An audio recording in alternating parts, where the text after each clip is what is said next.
Isang araw sa gitna ng kagubatan, sa rehiyon ng Quezon Province, may isang babaeng nakatira na nagngangalang Rea. Baka sa kanyang mata ang labis na kalungkutan, walang kasiyahan, puro luha ang pinagdaraanan.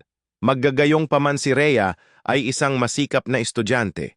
Ninais niya ang makatulong sa kanyang mga magulang. Isang araw bumuhos ang isang napakalakas na ulan. Nilagsanhi sa isang malakas at nakakabiglang kulob at kidlat sa hindi inaasahang pagkakataon. Napangiti si Rea at kanyang sinabing, "Sa wakas sumapit ng tag-ulan, hindi nahihirapan ang aking mga magulang sa pagsasaka, marami na kaming maaaring palay nito." Saad ng kanyang nanay at tatay, sa wakas, marami na tayong aanihin.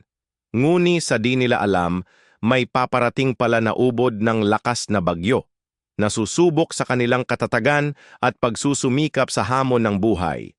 Ayon sa radyo ay susunod daw itong Supra Typhoon. Labis na nabahala ang mga magulang ni Rea. Nako, may paparating na bagyo sa ADM niya. Tama nga, may paparating nga na bagyo, sayang naman ang ating mga aanihin.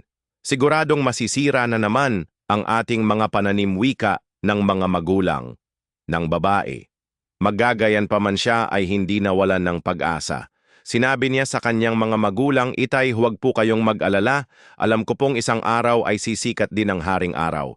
Makakabangon din po tayo sa bilubyo na dulot nitong bagyo. Kumapit lang po tayo sa Panginoon, tiyak po EMS na tayo'y kanyang sasagipin." Ano man ang mangyari, saan ang babae sa kanyang mga magulang? Isang araw ay dumating na nga ang ubod ng lakas na bagyo. Napapaugoy, napapasayaw ang mga puno sa lakas ng hangin, halos hindi makapaniwala ang mga magulang ni Rea. Sa pangyayaring ito, kung kaya't napaluha na lang sila ng isang umaga, ay nakita nilang nasira na ang kanilang mga palay, saging at iba pang pananim na gulay. "Inay, itay," wika ni Rea sa isang malungkot, ngunit may pag-asa nga tinig. "Huwag po kayong mag-alala sapagkat alam ko po na makababangon din tayo sa pangyayaring ito." Saad niya sa kanyang nanay at tatay. Isang umaga dumating si Paring Gusting. Ito ang matalik na kaibigan ng kanyang ama nung mga bata pa ito. "Paring Gusting, anong ginagawa mo rito?" wika ng tatay ni Rea. Pare, namamasyal lang naman ako dito sa inyong bukirin at nakita ko nga ang inyong mga pananim halos nasira at walang natira. Magsabi ka lang pare, anda akong tumulong sa inyo kung kinakailangan. Naku, salamat talaga Paring Gusting," wika ng tatay ni Rea.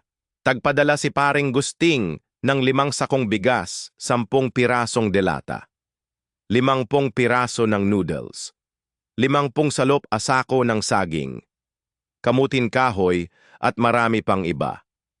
Lubos-lubos ang pasasalamat ni Rea sa kumpare ng kanyang tatay. Di naglaon ay nakabangon niya sila sa trahedya. Muling naitayo ang kanilang taniman at bukarin, at mas lalo pang umasenso si Rea. Di naglaon sineryoso nila ang sinabi ng mga magulang ng tatay ni Rea nung mga bata pa ito, at yun ang nagpaunlad sa kanila. Isang mensahe lang ang aking iiwanan bago magtapos ang kwento, na kahit may bagyo o pagsubok sa buhay, kumapit lang tayo sa may likha, dahil nasa kanya rin ang pagpapala at ang ating tadhana. Marami mang lubak-lubak sa daan, ay nariya naman siya upang tayo'y gabayan, basta't atin lamang tawagan ang kanyang dakilang pangalan. Ang pamagat ng kwentong ito ay The Rea di Sumuko Story.